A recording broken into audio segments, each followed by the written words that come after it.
Mazava ny antony tsy maintsy anaovan'ny fantsina ny teti-bola-panjakana 524 ary mifanaraka amin'ny tokony izy ihany koa ny fepetra noraisy ny fitondram-panjakana amin'ny fantsina ny lafiny araketra. Manoloana ireo azo heverina ny antanian'ny maro anisany somavombahoaka ny fantsina ny teti-bola-panjakana 524 ny somavombahoaka ny Fianaratsoa nome razara ny aina. Dia ho jerentsika ary ny fanasavana.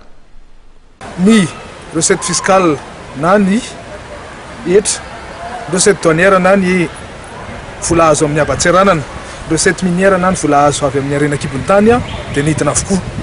Noho izany vahaolana voalohany hitan'ny gouvernemanta dia no ny antony vidiana ny recette interne dia niakatra ny famatsiam-bola avy any ivelany.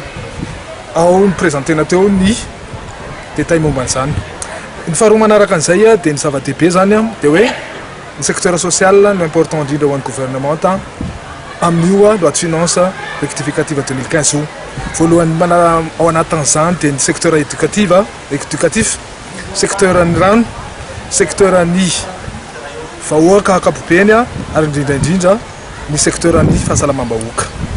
Raha fijeriko manokana nomera zaranaina sy ny vahoaka Madagasikara vao vitana Fianaratsoa dia hoe tokony tsy hisy olana amin'ny solombavambahoaka 150 hatreto ny fandaniana anio loi de finance rectificative 2015 io afaka andro vitsivitsy mihitsy.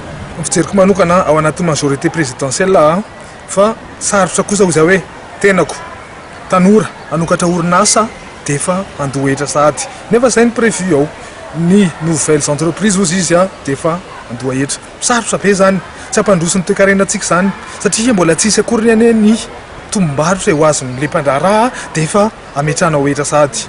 Faharoa manaraka an'izay misy ny nazavaina mazava teo hoe misy vokatra avy any ivelany ho taksena 100%.